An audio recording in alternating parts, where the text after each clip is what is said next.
there's too many. Because there's some that are just like.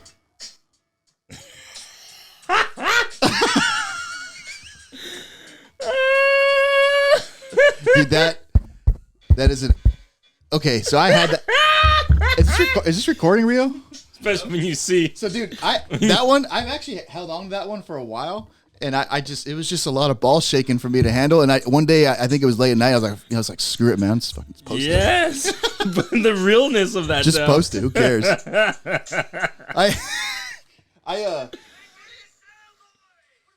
Oh my gosh, yes. It's just the captions, man. You align it so well.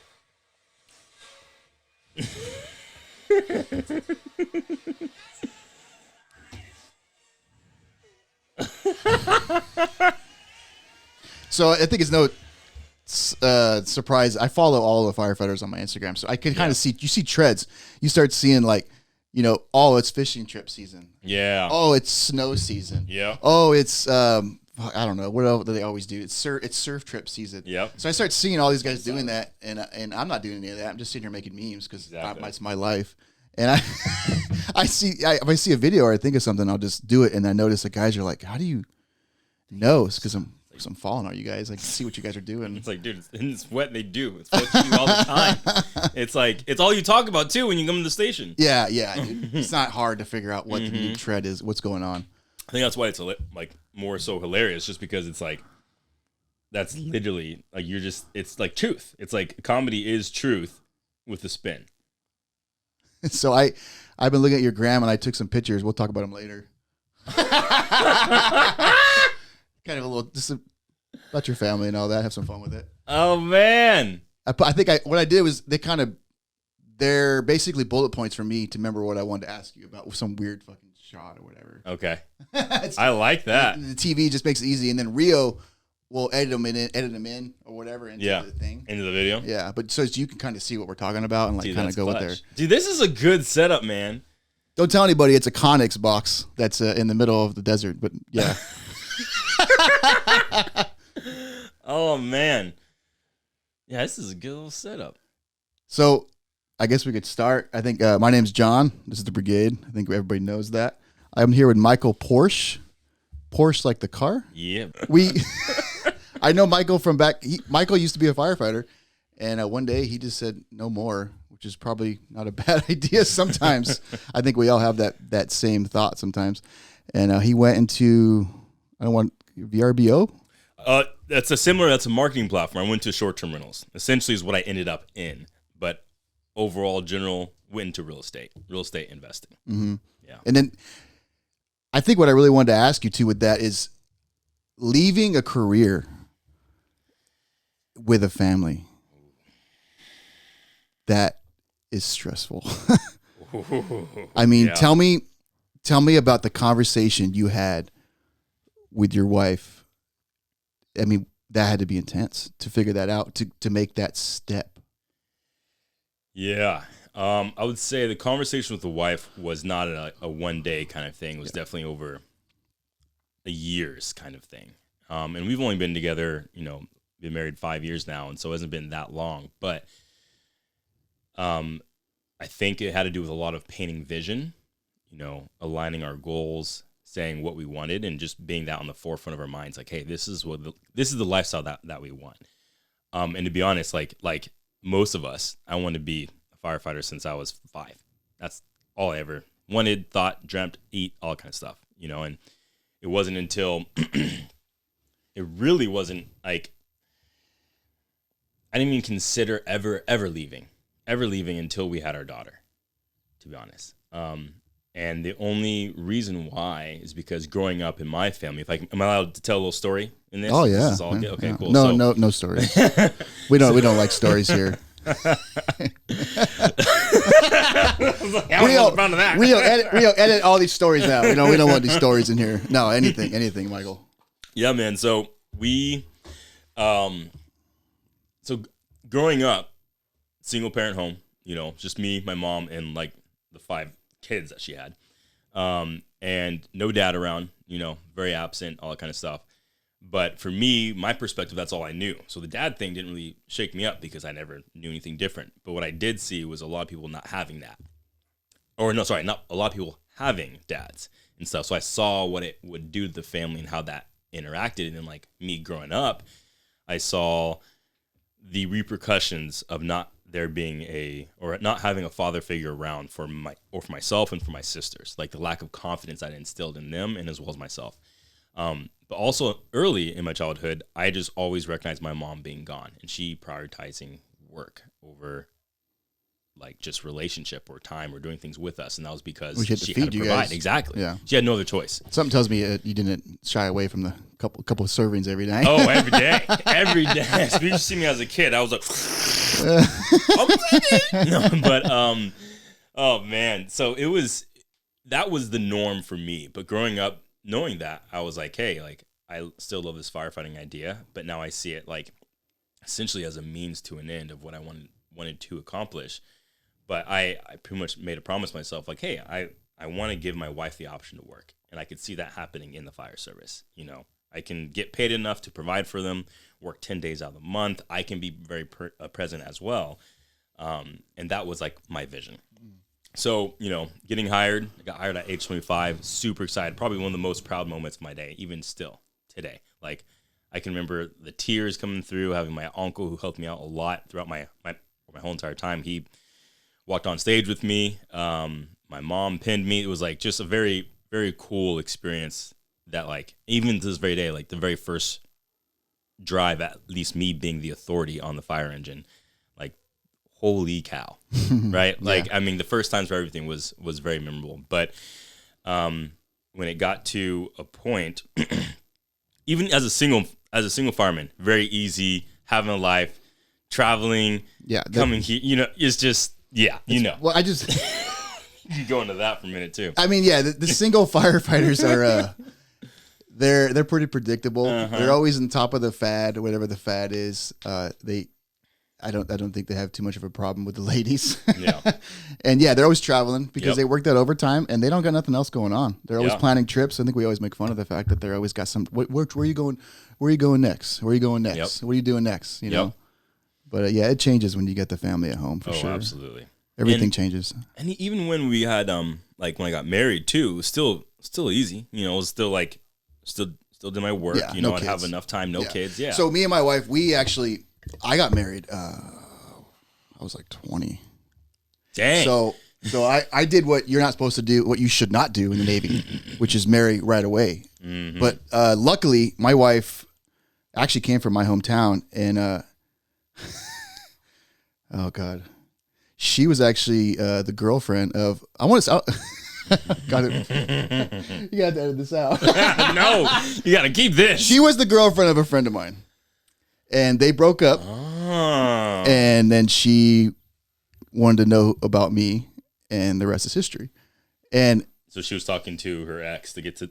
No, you're like, hey. I don't know. I didn't know if I was a rebound or what. I think for the first few months, I thought it might have just been a rebound. But apparently, I mean, it's been 20 years. Yeah. And she's at my daughter's school volunteering. I mean, it's still going. Wow. Wow. So when I got out of boot camp, I did what most sailors do. They got married, except most of the time, like 90%, 98% of the time, it doesn't work. Yeah. They don't do that. But I did that. And so, but one of the things we did when we first got married, we're like, hey, we're not going to have kids right away. We were young. We were in our 20s. We waited till I got out of the Navy because I knew if I had a kid, it'd be so hard to get out of that health, because the Navy is like a parent. Like they take care of everything. They take care of your health care, your housing, your food, everything. But if you were to go from Navy to nothing with a kid, it's just not really going to, that's super scary. That's why I was kind of asking you about, like, that's a big, scary step you took there. And we were able to do it because when I got out of the Navy, like I was working and she was working. So we're both like making it work. But I didn't want to have kids when I was on the ship because, I mean, I was gone for 6 months, 8 months all the time. Yeah. So the happy medium fire department is, I could be gone a little bit of time, but it wasn't nowhere near what the Navy was. Yeah. And also another thing I do too, I still do this to this day. You look at the older guys you work with. Yeah. You look at their family lives. I mean, not anybody in the fire department or whatever profession you're in, you look at what's their life like? And I the Navy, some of the older gents, they looked like it was a couple divorces, and it just didn't look. It's like something I wanted for myself. Not that every relationship happens like that, but I just didn't want to be away from my kids for a year, 6 months at a time. Yeah. So I got out after my 4 years and started pursuing the fire side. Where was I going with this? Oh, I know. The kid changed everything. Yeah, so we waited. And then, when the kids came, your whole priorities shift. And then, it was a struggle.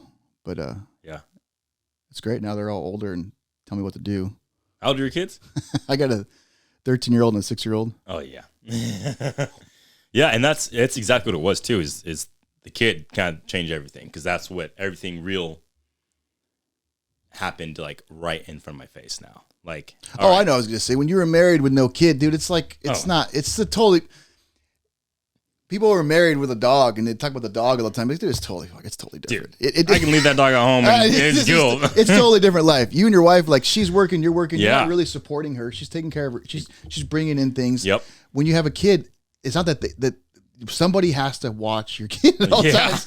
So it makes it harder. Exactly. And exactly. It's a stress. But when you just married with no kids, I mean, come on. Yeah. Oh man. Guess probably travel. Easy. Oh do your thing. We're going to New Zealand. You're like, and then when Fiji, and then when she's pregnant, you're saying, "Oh man, it won't be no big. We're not going to change anything." Yeah, right. We're still going to travel. Change. We're going to bring our kid on a trip. We're going to do everything that we always do. We're not changing. We're not going to be like them. Oh, and then what happens when you have a kid and it's 8:00 at night? You want to go to bed. Yeah, man. You don't forget the kids' bedtime. It's my bedtime. You're exhausted, and people don't realize that. And it's not. I'm not complaining. Yeah, it's fucking amazing. Yeah. But the kids they're exhausting. Dude, not only exhausting. And then they're like, you want to go on trips? You just went on trip. You just flew here, right? Yeah, I flew here and I'm leaving actually. So this is something it's kind of funny. This is our first time doing it, but we had to like adjust with it. But yeah, we're going to Nicaragua for about a month. So we're doing How old is your daughter? She's 3. How was the plane ride? Oh, easy. She loves planes. See, yeah, my son was not. He was like one of those like just constantly going. Yeah. My daughter probably would be easier. She would just give her an iPad or something. Yeah, but that's kind of the situation. If you have another one, if you have a boy, just remember all this energy, all quadruple. This. Your mom's about to get all the payback she wanted because you're going to get a lot of energy out of that one. The boys. Yeah, especially my kid, man. I can only imagine that. Yeah. Gosh. That's what we were talking about was you transitioning from no kids to kids. Yeah, that's what changed everything for sure. And I think it was because of that. Because it's like, oh, am I going to keep my word of wanting my wife to have the option to be a mother? And that's what we want to raise our kids, right? We want to be present and all that kind of stuff. So, but to that no end, it was, well, to live in San Diego, I'm having to work overtime. Not only that, but like it wasn't even having to work overtime. It was low, we're low staffed. Mm-hmm. So it's like, we have to work either way. You're getting mandoed, you know what I mean? Yeah. But, so I mean, dude, it ended up being from like me working 15 days to sometimes working 20 days out of the month, and then like when I was at busy stations, whether it would be 4s, which is a really hot minute, or 8s, where I was there for a little bit longer, it was trying to get more sleep coming back home. And then I'd crash, especially when I was at 4s, I'd crash for like 5-6 hours. And then I give my family their time, and so that just wasn't working. But that transition and those conversations really started from there. And then an engineer who I don't think is on with SD anymore. I think he retired. But he gave me that little purple book, Rich Dad, Poor Dad. And it's all about investing and real estate, this and that. And that kind of started the journey. Like, okay, the plan now, invest so I don't have to work overtime, so I get some passive income somewhere. And that was the idea. That was the plan. So that's why I wanted to be able to have that, still stick with the fire service, but now be in a position where I can actually afford to live here and, invest my family. What was the plan? Like were you already doing that before you got out? Or no, I was doing a little bit. I was trying out different sales stuff, like wholesaling is what it was called. So you're pretty much just calling sellers or people who own homes and say, hey, you want to sell, and then getting that under contract and selling that contract to someone else. I was doing a little bit of that, and then but my thought process, hey, I just want to do one big boom. And so I was like, let's buy into an assisted living facility. And we found, but my thought process was I want to buy here in California because it's hella expensive. But I want to go out and find in different areas where it's cheaper to buy, but I'm still making the same amount of revenue. So I looked at Idaho and Georgia and ended up at Idaho. And we started. There's like a colony of California firefighters in Idaho right now. So many. I even started a meetup group for it. All these little, firefighters, first responders. I see my shipments. And there's a lot going. Yeah. A lot of these brigade shirts are going to Idaho. I think they're all over there. Yeah, man. There's a lot, dude. There's a lot of us out there. I mean, it's pretty cool. It's pretty cool to see. Yeah, it's a nice place. A little bit cheaper. Yeah, it's funny, man. I was an old friend of mine I grew up with who he became a firefighter for Kern County, and we caught up in Idaho. He's like, hey, you know that SD Brigade guy? And I'm like, yeah. Yeah, he's a weirdo. Yeah, right? Yeah, one of those dudes. Dude, but it's crazy the amount of reach that the brigade has, like, across the country, you know what I mean? Yeah, it started out as a show fire video and show crew pictures, but it's kind of morphed. I guess as with anything, when you're doing something a lot, you kind of your personality starts coming out in it a little bit. And I accidentally started putting words on videos. It's basically all I do. I just put words on movies that people love from my generation. And someone told me once. I didn't even think of this, but the older generation, like the chiefs and the captains on the fire department, I guess my movies really relate to them because it's kind of that generation. The same movies. But the younger guys, like Rio over here, like the 20-year-olds, they don't necessarily know all those movies, but they follow the brigade. So when I'm putting those movies out and they're laughing, they end up asking the old engineers or the chiefs, what is this movie? And because of that, I have accidentally started a conversation between those two generations. Wow, that's cool. That apparently is a problem right now. So through the brigade, they've been actually talking more like, oh, that's usually Chevy Chase, or that's Coming to America, or that's Yeah, and they'll throw down in. They're like, that's the barbershop scene. Let me show you. Put it up on YouTube, and they're like, and these older guys never seen it before. Yeah, never seen Eddie Murphy in the prime right there. Dude, that's crazy. And that I never even thought of that. I never even thought that was what's happening. And if you look at like the comments, it's totally different generations. Yeah.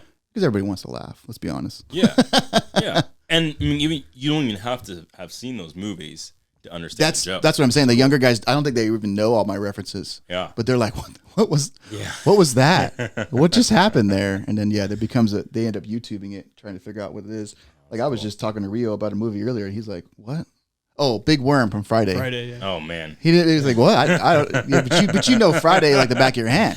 Yeah, because it was on TV. We were kids. It's just it was always on TV. I mean, you got a few more years than I do. Let's be real, but I did have older brothers. So was yours next Friday? Yeah, that's more like it. See, that was like, oh, yeah. Next Friday was probably more years. Yeah, John, what was that movie you just posted? Was that with Kurt Russell? Was that Backdraft? Yeah, but that's like a classic. Everyone knows that one. Yeah. That's like a prerequisite to even go to the interview. Yep. For the fire department. That's like our Top Gun. It's like they say, like in the Navy, the top people watch Top Gun and they end up joining the Navy. They may not admit it, but let's be true. There's a lot of that, and it's the same thing with Backdraft. When I first watched Bad Boys, man, I was like, oh, shoot. I'm gonna be a cop. Is that what they do? I'm gonna be a cop. So glad I didn't. I'll say it didn't look like that. That's a hard job. That is a thankless job. That's a very hard job. Is, and it's. We can talk about that all day. That's a hard whole thing. So I have. Most of my family are all law enforcement. I have one other uncle who's fire. Him and I are the only ones that are sticking it out. But like my cousin is chief of police of Ontario PD, and then I have my other uncle just retired, and I have a sister who's just moved up north in California, and she's a detective with Santa Clara County.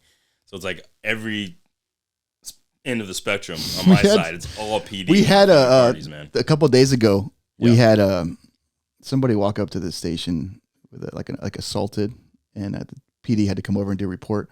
And I think we had a fire, so we were out all day, like picking up hose. Yeah. But then it was like we were working all day. But then I think it was about 6:00 at night, and we were sitting down, relaxing.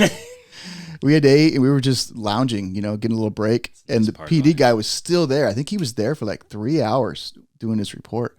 And Holy cow. He walked into the station. He's like, I definitely chose the wrong career. Because he sees us in there. We get our relax and we get our relax. Obviously, the tones go off. We're gone. Yeah. We don't know we're going to be gone. But until then, we're going to sit there and give it a little relax time. And he was just like, what the heck? Yep. I think we had, probably Coming to America or something on TV. Yeah. We're just hanging out. That's what, I miss those times of the camaraderie. Those little moments of just getting back from something, just being able to hang out. What about, okay, I know what you miss. You miss that. Yeah. I know what you miss. You miss working maybe the hub overtime because we never did been in there. Probably screaming down one of those roads, University Ave, and you could see a header. Ooh. And you hear on the radio, yeah, obviously fire showing, and you hear the cap say, hey, guys, we're going to be first in.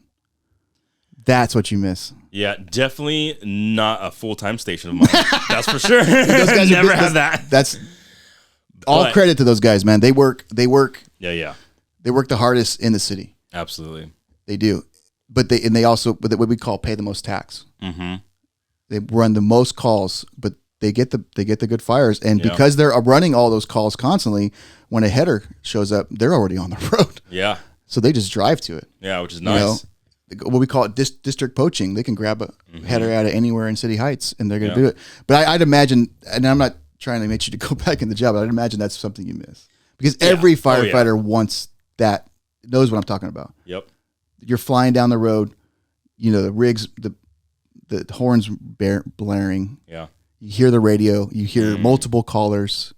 You hear, someone's can see. I hate when they say this, but when they say smoke from a distance, like, no shit. Yeah. I think what one gets me even more excited about it is when you get certain trainers or people who you get to work around with, like Dallas, for example. Yeah.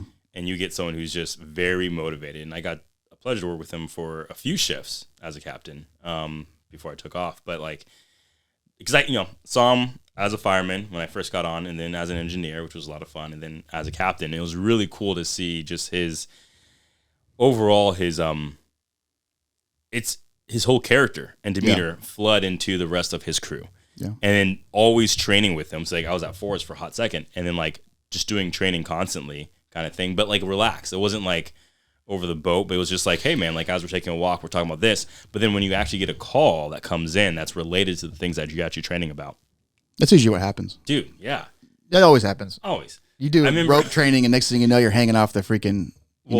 This is a funny thing. The day before I got married, we ended up going to a courthouse, a wedding. I had my wife do a ride-along, and it was probably one of the best days. And this was when I was at 24s in Del Mar. But we had a training day of a on the hill car rescue at NC. Oh wow, NTC. Holy cow, it's been a minute. NCIS. Criminal Minds. The Academy grounds. Yeah. The grinder. By the way, they repaved the grinder. Paved.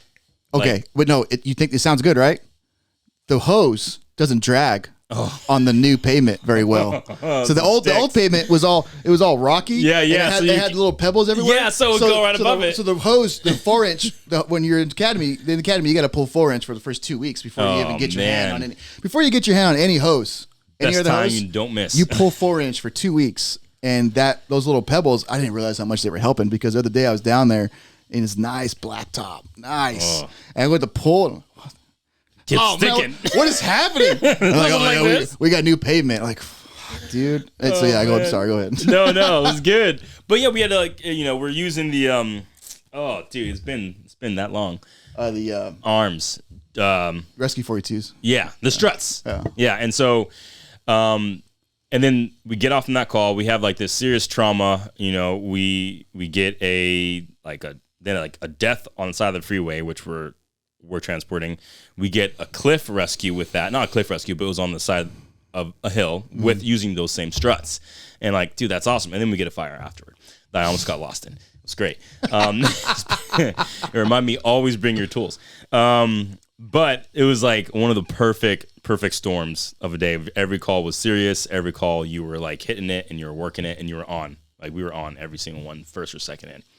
It was a lot of fun. But anyway, it's a good way to go out. It was a fun one. I understand what you're saying. No, I just know I know your emotion. I know what you miss, but I understand the fact that it comes to a point where you can't come home, you're exhausted. And that's why a lot of us, either do what you did, make a job change, or like me, I went somewhere slower.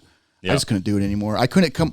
My kids don't deserve like a grumpy father because, I'm running medical aids all night. They don't deserve 25% of you. They don't. And I try to, even now, like even with the slower station, there's some days where I'm exhausted. And it's just, it is what it is. But they don't understand that you were up running medical aids all day, all night, and that's why you're tired. They just want to know why you won't go out and play pirate ship on the playground outside. Yeah. Or whatever. And that hit me. That's one of the reasons I just went a little slower. Yeah. I think a lot of guys, it eventually hits us. And now with the fact that we've been unstaffed. We've been understaffed for 10 years, the whole time I've been on.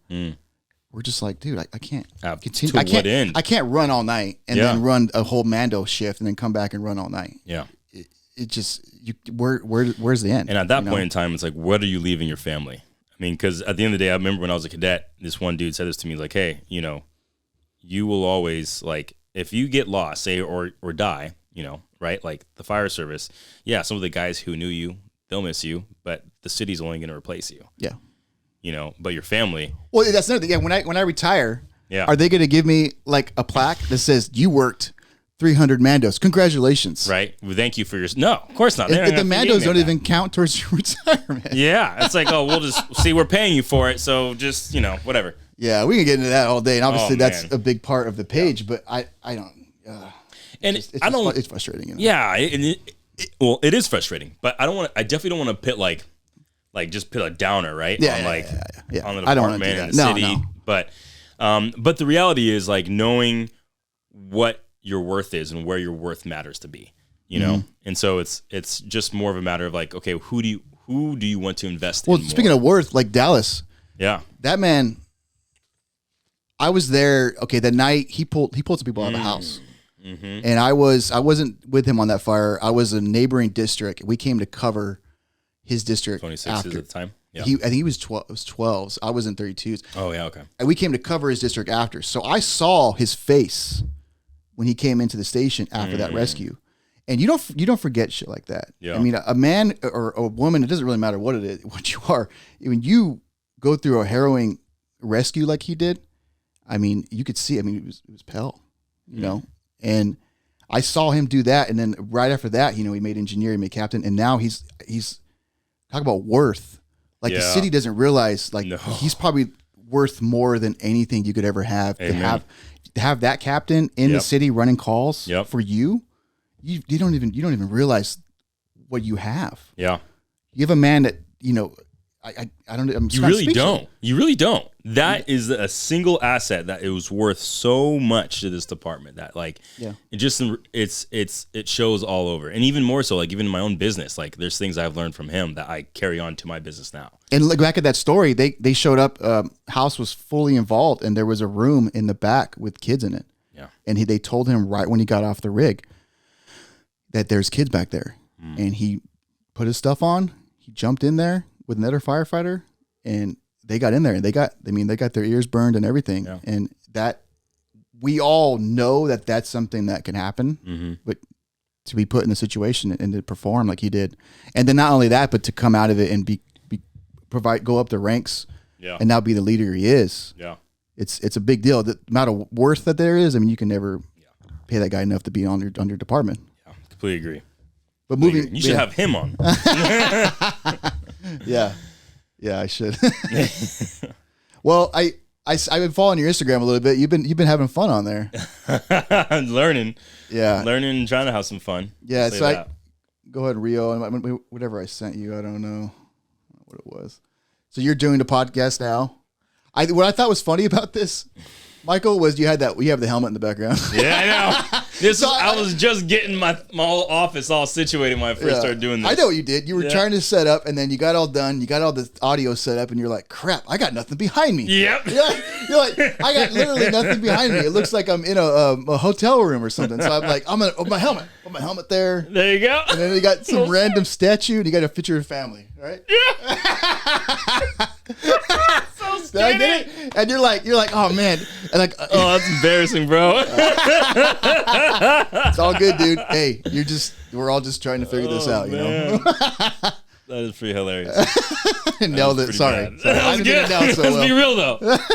What you're doing? What are you doing on here? What's your goal here? So here I'm essentially trying to give content on how to invest in short-term rentals overall, and the theme of it overall is that short-term rentals was essentially like more a faster track than long-term rentals in getting cash flow. So essentially, especially in the beginning, when you start investing in real estate, your goal typically is, for a lot of people, replacing your income so that you don't have to worry about, hey, if you miss a day of work, the shit's gonna hit the fan. You know what I mean? So like that was that reality of knowing different tips and tricks to maximize your short-term rental when you're buying short-term rentals for the sake of cash flow and when to buy. So that one specifically is talking about seasonality. So which means it's like, high seasons where could be making like $15,000 that month versus a low season where you're making like maybe covering the mortgage kind of thing. You know what I mean? So talking about the importance of looking at that seasonality and where you buy your short-term rentals so that you can maximize your you mean like having a winter rental, having a summer rental? Exactly, kind of yeah. Because some places... So that's consistent? Yeah. Consistent flow? It's nice to have one consistent flow, right? But then there's also some places that do really well during the wintertime because they got ski slopes. You know what I mean? So it just depends on what area within the United States that is, though. Are you investing at all in California? It's just too freaking high. Oh, no, bro. Yeah, I didn't think so. I mean, I'm not doing what you're doing, but it doesn't take a genius to look at it and go, there's no way there's anything that could happen here. Yeah, I mean, the things I talk about is all about, so for example, I use this example all the time, but the things we focus on is rental demand, revenue growth, and cash on cash return. So you look at Disneyland, right? Disneyland has a monopoly on even, for example, water. You buy there. They can buy Dasani water and sell it for $5. You know what I mean? Like it's a $1 bottle of water, but like they're selling it like it's Evian water and that's what you want. We want to go the same thing when it comes to homes is we're looking to buy cheap homes that we can sell for that $5, right? Yeah. So that's essentially the data that we have within our program that we're looking for these homes. Like, for example, I had one dude. One dude just bought a month and a half ago a $46,000 house, and he's making over $57,000 of revenue on his first year on this house. So he's cash flowing easy $2-3 on this little property. You mean a month?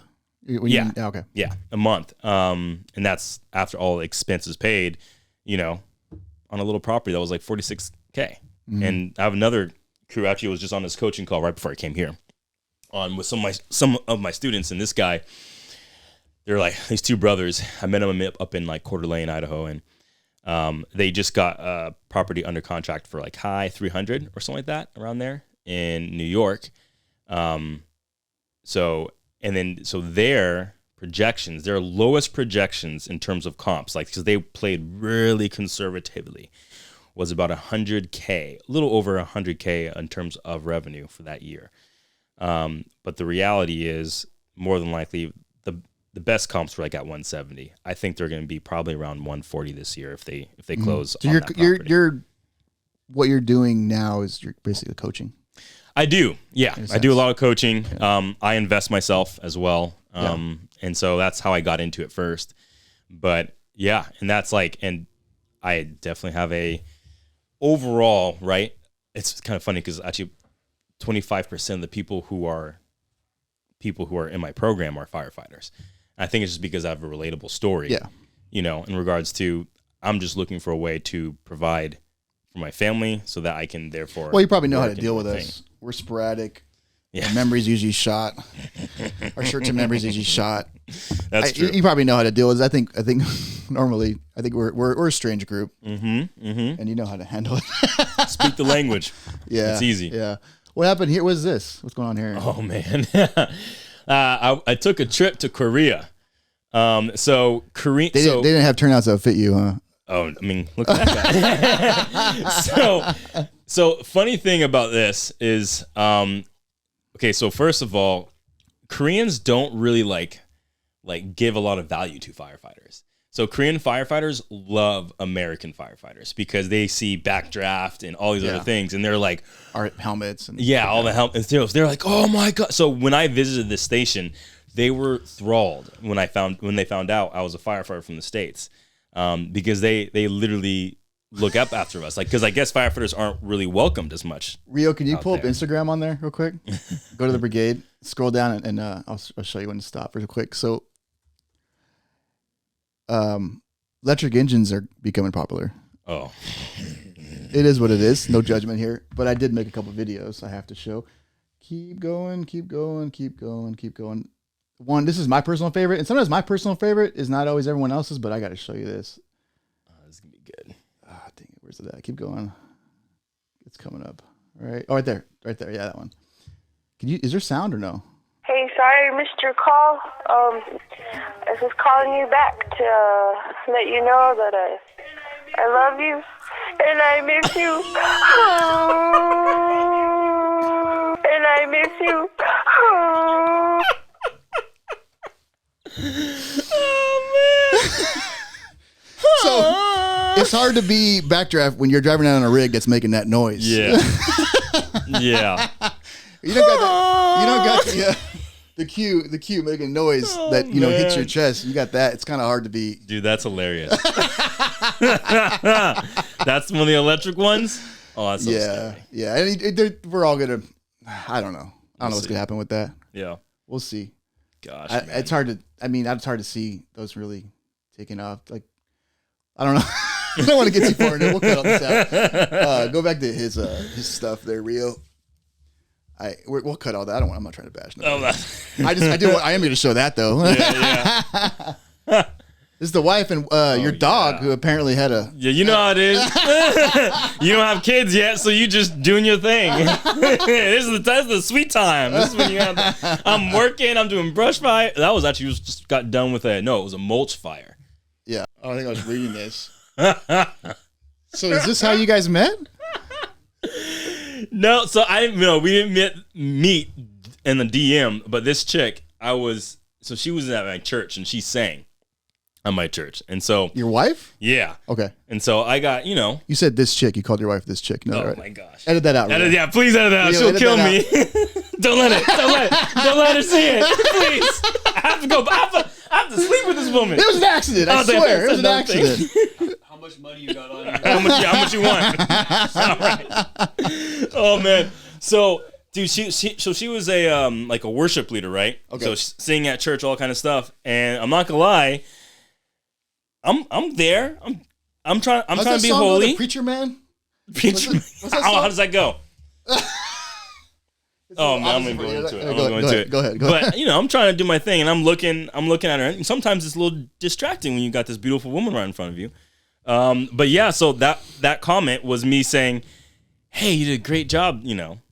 That's how you slid into her DMs. That's how I slid into to her DMs, and her response was, "Thanks, buddy." Is that Bookface? Facebook? What is that? Yeah, it's Bookface. So that was the first interaction between you two? No, I wasn't the first, but this was definitely probably the first comment I've ever made on her Facebook. It's like she called you buddy. She called me buddy. She called me buddy. Yeah. I have to say that's not very promising. No, that's not very promising at all. No, not at all. It took 2 years. Let's just be real. You know what's funny about that is you're looking back, right? Yeah. And look at the profile picture she has. Oh, I mean she didn't have that picture then. Well, right? no, yeah, I know, I understand. So that's kind of a funny picture. It is. So you're looking back at it, and she's saying, "Yeah, whatever, buddy." Well, but buddy's right next to her in that profile picture. Got him.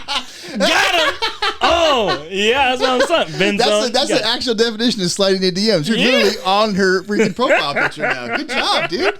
You did it. And look at her last name. Exactly. So I'm talking about she driving with me now. You driving with me, girl? Not after she hears this. Not after she hears this chick. She's not going to listen to this. That's what's going to happen. Yeah, it's too long. I hear him talk all day long. I'm not trying to listen to an hour-long podcast with him talking.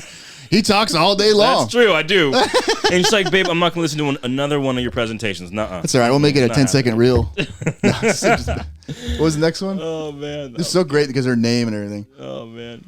What was I thinking? What was my thought process? I don't know. I love the pop collar, by the way. Good job. I'm not going to lie. That is pretty embarrassing picture. That's all good. It is. But my assistant put this together for me. I didn't prove or anything, but he just slapped it on there. And I don't know what's up with these assistants, man. They just do random, huh, Rio? Go next one, Rio.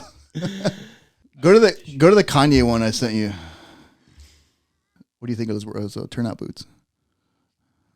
They're high fashion. Oh my goodness gracious. Dude, those are like legitimate turnout boots. They got even the ribbed. So on your next on your next meeting you do, I want you to wear turnout boots. Send me a picture. And walk in just like that. Walking just like that would be like Kanye. So what sparked this idea of getting you on here at first before I realized what you were doing? I think I put a picture up of someone eating the middle of the brownies. And I put it up, and I didn't know the story, and I think I put it up on the page, and I got so many messages. You know what they said, Michael? They said, "Is that Michael Porsche's? Is that the picture of the brownies? Why don't you go ahead and tell that story?" Oh man! So like, this is what day 2. Day 2 on probation. Day 2 on probation? Day 2 on probation. That's awesome. I'm at 44s. Training station. Well, all probies. Yeah. Okay. And so, we're after we make dinner, we're making a smorgasbord of desserts. We got some cake. We got some brownies. You know something funny I did when I cooked it when I was in training station? Uh-huh. I made tacos, like carnitas, like it's like one of the go-tos. You put the pork in the oven, you let it simmer all day long. Everyone smells it all day. They think you're an amazing cook, but really you just put some enchilada sauce in there with some chilies and you simmered it on low heat, right? And you made it easy. And firefighters being firefighters all day when they come back from calls, they're smelling it. They're like, oh man. Well, I don't know why I did this, but I felt like I needed to like show exactly how I wanted them to eat it. So I literally got a little plate, the little city plates. And I put the taco on it, and I put the thing in it. And I made it a perfect like presentation of what I wanted them to do. Like I was telling them what to do. This is how you going to eat your taco. Like they didn't know how to eat a taco. That's what I thought as a probie. I thought, no, you got to eat it like this. And then what does everybody do when you make something? Oh man, they get the bowl. Oh yeah, bowl. Throw some stuff in it, just some chips. So so that's when not only did they make fun of me for trying to tell them what to do, but I realized that all firefighters, they get the bowl, the city bowl, the city clear bowl, even though they try to give us glass bowls, but they use a little bit of both. I still got some of those in my house. And they put the chips in, they put all the carnitas in, they just pour everything on. Yep. And they'll put some. Another thing I do, this is what I do now. Actually, I put a random condiment on the table that doesn't make any sense with the meal, and watch and see if anybody uses it. And somebody will use it. Really? Oh, dude, I'll put. What was the worst one you put on? Like I'll put I'll make taco salad. Yeah. Weird. Traditional. Taco salad, like we never make that. No, never. And I'll put soy sauce or sweet and sour sauce next to the hot sauces. I would probably do that. And too. somebody will grab it. Somebody will grab it. They're like, I'll sit across the room and I'll watch them, and you'll see them go. And I'm laughing in the corner. I'm kind of a study of personalities, obviously. I love that. You should put some mayonnaise on there next time. A little squirt bottle for mayonnaise. People will use it. You put soy sauce with enchiladas and just watch people. Watch them. Oh, man. Watch them. Because I don't know what it is. I think you're hungry from working or what it is. Yeah. And there's always a lot of crap on the table, especially with taco salad. Yeah. Because it's like a 3,000 calorie salad, right? Yeah. Sorry, go ahead. Legitimately. Tell your story. Dude, I don't even know what I was talking about. I got lost. Oh, yeah, the brownies. The brownies, yeah. I'm still in this taco salad. Day 2 of probation. Yeah, day 2. What not to do on day 2 of probation? Oh, no, it's exactly what you need to do. With Michael Porsche. People talk about you 10 years later, I almost know.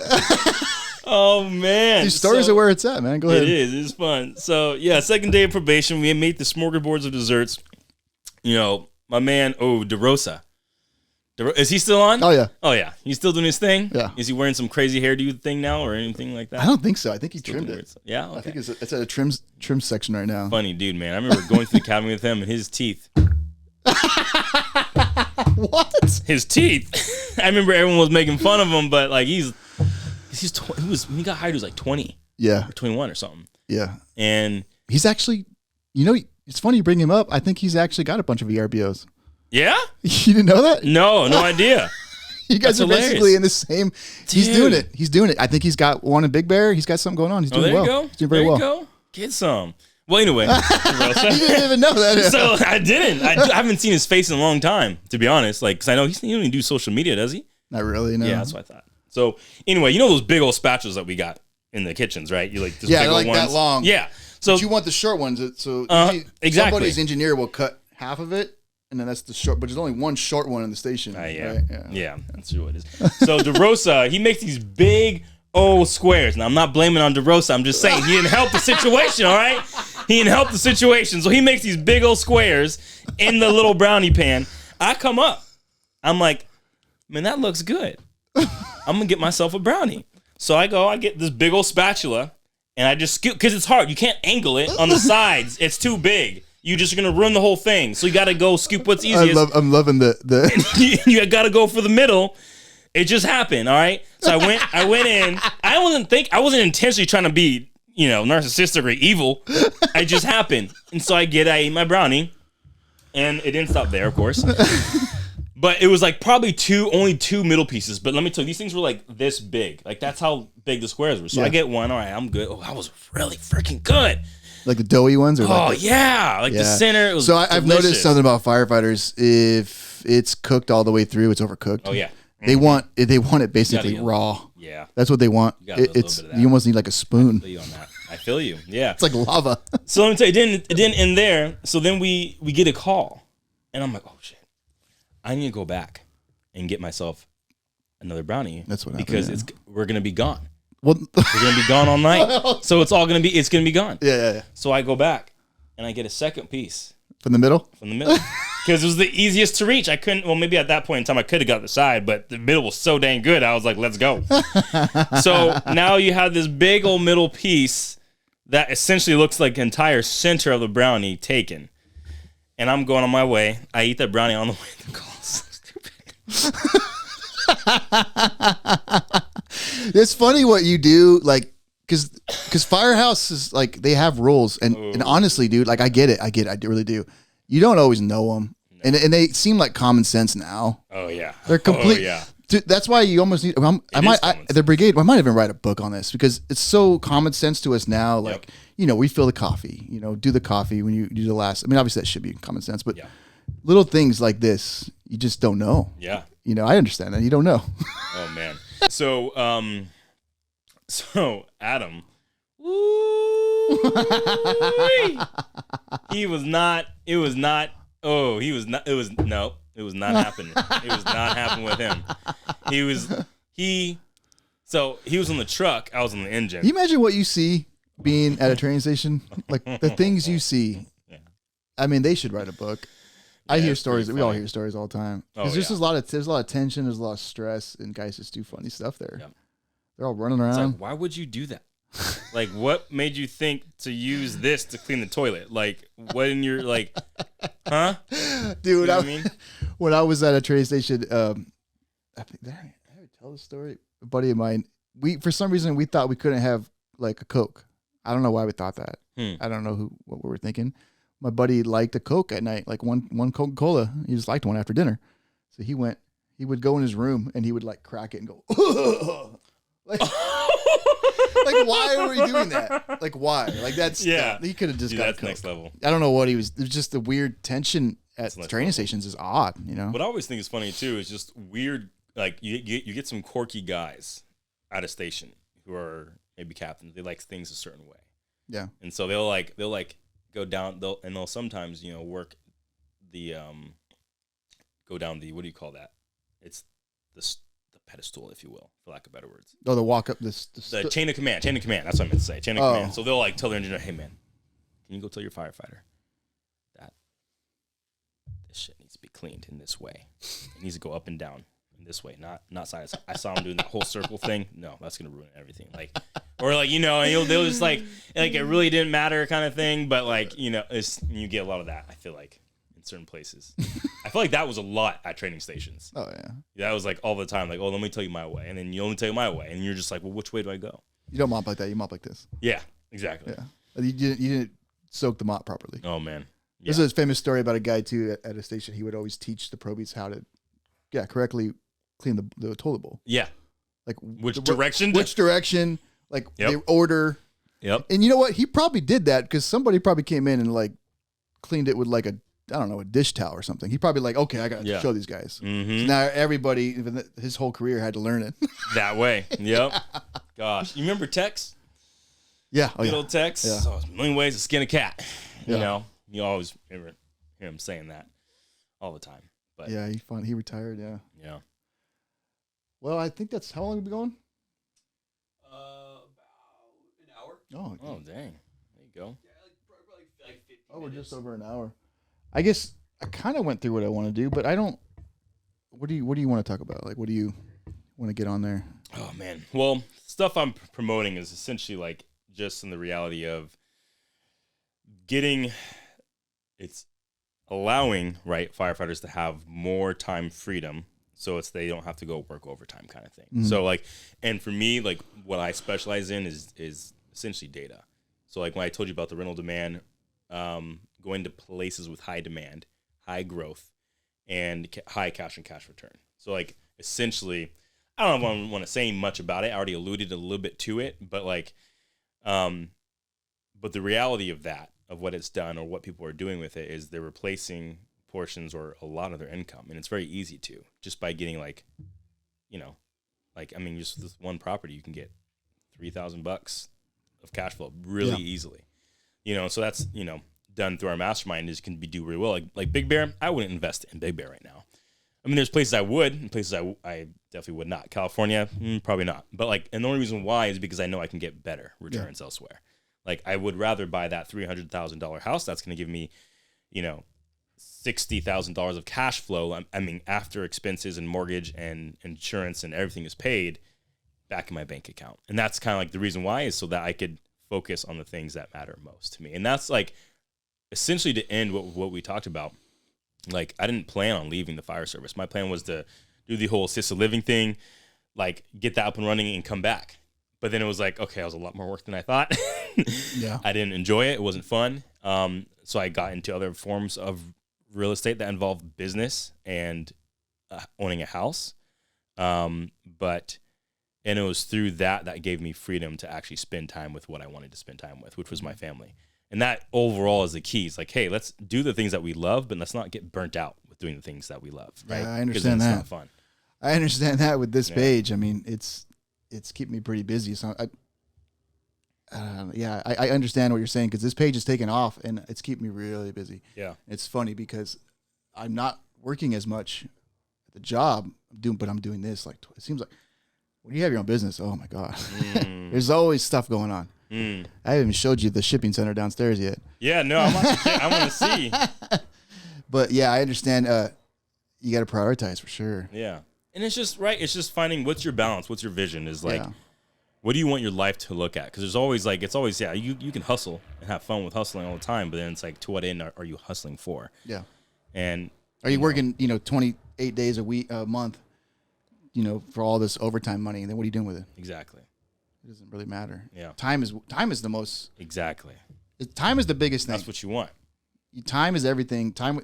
I could tell you because I have a 13-year-old and a 6-year-old, and I go to the park and a 13-year-old, he's already over everything. Yeah.